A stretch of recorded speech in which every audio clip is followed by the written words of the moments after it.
F-16 fighter jets of Pakistan are yet again in news about being destroyed and the videos are circulating. True or not, but this clearly points towards the fact that Pakistan is yet again in open war-like conditions with a new neighbor this time, that is Afghanistan. And the irony here is that Pakistan has always been that nation which has never hesitated, which has never left the side, and which has never stopped facilitating Afghanistan Taliban. But this time the tables have turned and they are sitting on the extreme opposites in the form of an open war. Hello everyone, welcome to Vajram and Ravi's Flash News. My name is Shubhangi Singh and today we are not just going to talk about what happened between Pakistan and Afghanistan. We will be understanding that why their relationship has always been fragile and most importantly how it is going to look like for India given these situations.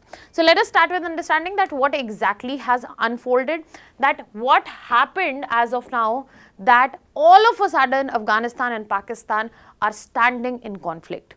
So if you are talking about the immediate trigger here, what we get to see is that Pakistan decided to attack the militant bases which were present in Afghanistan and they attacked it through airstrikes. So they were saying that what we were attacking was Tehreek-e-Taliban Pakistan, the whole militant outfit which wants to overthrow the Pakistani government. So Pakistan is saying that we were targeting them. But Afghanistan did not like the airstrikes that happened in their own territory, and that is why Afghanistan retaliated. When I am talking about Afghanistan, you have to remember that as of now we have Taliban regime present there and they retaliated with full force in form of cross-border military attacks. And that is why as of now there are cross-border firings going on and Pakistan has already gone ahead and declared open war-like conditions. So if you are talking about Pakistan and Afghanistan, this seems like the worst crisis in last 5 years since Taliban regime change back in 2021. Now what we are seeing here is initially the conflict was only about counter-terror operations. So Pakistan is saying that we were trying to attack the militant outfits, but this has full-fledgedly gone into a interstate military confrontation. Now let us try to understand that how exactly this has unfolded. So when we are talking about the situation at hand, that how did it escalate, first we will be trying to understand that why we have seen that this relationship is not the strongest one and it has remained fragile. So this started back in 1893 when Durand line was drawn, and that was the boundary line that was accepted by Pakistan and recognized by Pakistan as international border. But we have to remember that this line was not drawn by India, Pakistan or Afghanistan, it was drawn back by British India. So when we are talking about one party accepting it, we saw that another party here, that is Afghanistan, they never formally accepted it. So this was constant point of tension. Then add to this, Pakistan has always supported ideologically and logistically Afghan Taliban and the Taliban regime. So this is not something against Afghan Taliban. They have been historically holding hands on one side. But when we are talking about what has changed since 2021, when Taliban regime has been established, the political setup in Afghanistan belongs to Taliban itself. What changed here was how Tehreek-e-Taliban Pakistan was treated. Because if we are talking about this militant outfit, that is TTP, their whole idea, objective is to overthrow the Pakistan government. So the recent immense bombings that we have seen, the destruction that have been caused can be directly attributed to TTP. And what Pakistan government wanted to do? To ensure that TTP is shut down. But what Pakistan was facing as a problem, that Afghan Taliban was not helping them and they were sheltering Tehreek-e-Taliban Pakistan. Afghan Taliban was reluctant to act against Tehreek-e-Taliban Pakistan in this situation, and this became a major added point which added huge fuel to the fire. We have other situations at our hand which have also contributed to the fragility of relations, that is the US withdrawal. So once we saw 2021 setting up of Afghan Taliban regime, what we saw that state institutions vanished. They do not exist. They have collapsed. So what we have here is a form of autocracy, a form of theocracy, something that cannot be exactly put in place. And that is why we are seeing that weapon proliferation has happened in Afghanistan, and militant outfits have resurged. And as of now, there seems to be no exact control on that. And the final straw was added by Pakistan in this issue, when Pakistan, which has always discriminated against Afghanistan refugees, they decided to deport them, and that is when all of these tensions worsened, when Pakistan said, okay, we are going to deport all the Afghan refugees.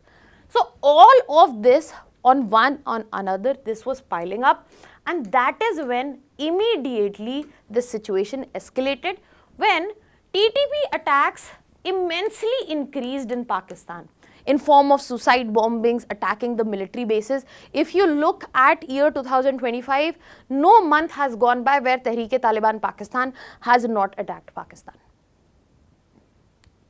Now in this situation, what Pakistan was doing? Pakistan was crying about the fact that Afghanistan is giving safe haven to the militants, and Pakistan decided to take matters in their own hand by conducting precision strikes. Of course, any country would not be liking the violation of the sovereignty of territory, and Afghanistan clearly went ahead as labeled it as the same. And what has come next is not just escalation into air power and artillery confrontation, but also a regional issue is emerging in this context, because wherever we see a bilateral confrontation, there will be soon blocs forming, third parties, external powers entering. So this security dilemma and mistrust between two Taliban actors has rattled South Asia yet again. Now we have understood what has happened, what has been the historical background to this situation. This is where we move to also understand that what kind of warfare is happening. This is not just about hybrid warfare, it is also the time that counter-terror retaliation is also present, and proxy militant confrontation. So from the perspective of exam, this is something very relevant, because the conflict is not just about warfare, it is about counter-terror retaliation also, it is about border sovereignty also, and militant confrontation. So as of now, even though we do not have a full conventional war, we are open and very close to the possibility of full conventional war. And when we are looking at it, we don't have to just see Pakistan's superior air power, but we have to also look into Afghanistan's strength.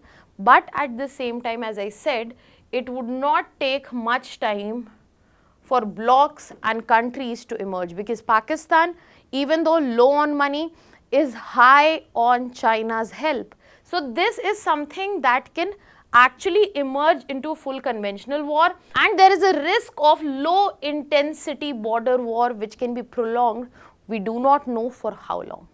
Now coming straight up to the part where we want to know that how are we engaged in this. We are engaged in this because we are neighbors to Pakistan. If Pakistan's military attention is diverted to its western front, we might have relief on one front. So when we are talking about security implications, it might seem like a respite, but actually it is not. If Pakistan is concentrating on its western front, we might be expecting temporary relief along the line of control, but at the same time, we don't know that how and when it might turn into a terror spillover, and radicalization networks might come along with it. Other than that, we also have the issue of expansion of ISKP.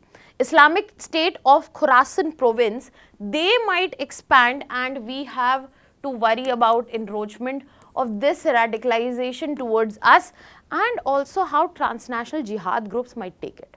Apart from that, we also have to take in consideration that how this instability is going to affect the region and the assets we have. For example, when we are talking about Chabahar connectivity.